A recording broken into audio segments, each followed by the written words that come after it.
তুমি কি একজন এইচএসসি পরীক্ষার্থী অথবা তোমার পরিচিত কেউ কি এইচএসসি পরীক্ষা দিচ্ছে? তাহলে এই ভিডিওটা তোমার জন্য খুবই হেল্পফুল হবে আশা করি। এই ভিডিওতে আমি মূলত 10টা কমন মিস্টেকের কথা আলোচনা করেছি যেটা বেশিরভাগ পরীক্ষার্থী তার পরীক্ষার খাতাতে করে থাকে। যার ফলে সে আশানুরূপ নম্বর থেকে বঞ্চিত হয়। তো আমি একজন আইসিটি শিক্ষক, যার কারণে এই 10টা পয়েন্টের ভিতরে আইসিটি রিলেটেডও বেশ কিছু পয়েন্ট যুক্ত করা হয়েছে। তো চলো তাহলে দেখে নেওয়া যাক যে কি ভুলগুলো বেশিরভাগ শিক্ষার্থীরা করে থাকে।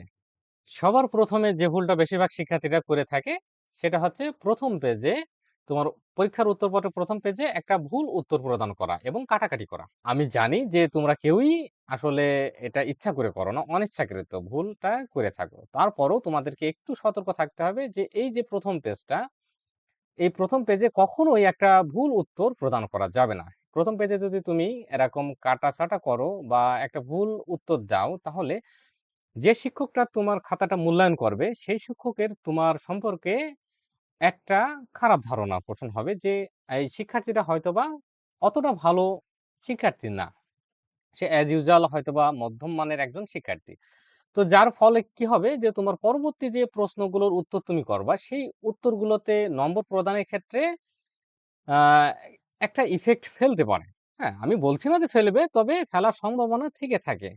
হ্যাঁ, সেটা নির্ভর করে থাকে যে শিক্ষক তোমার খাতাটা মূল্যায়ন করবে, তিনার চিন্তা চেতনার উপরে এবং তিনার মন মর্জির উপরে নির্ভর করবে। তো এখন আ তো এই কাজগুলো এড়িয়ে চলার জন্য ১ম পেজে ভুল উত্তর না দেওয়ার জন্য তোমার কি করতে হবে?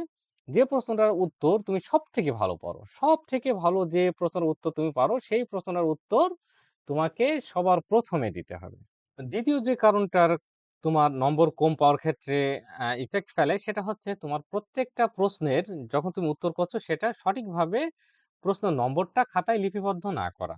যেমন এখানে তোমরা দেখতে পাচ্ছ যে এই শিক্ষার্থীটা খুব সুন্দর মতো তার খাতায় সে প্রশ্নের নম্বরটা সুন্দর করে লিখেছে এবং লেখার পরে দেখো এখানে সে নিচেই ২ টা কালার পেন দিয়ে তোমার ২ টা আন্ডারলাইন করে দিয়েছে। ফলে কি হচ্ছে যে সে ১ নম্বর প্রশ্নের গ এর উত্তর করেছে। এই বিষয়টা যে পরীক্ষকটা খাতা মূল্যায়ন করবেন তেনার কিন্তু সুন্দর মতো উনার চোখে পড়ে যাচ্ছে।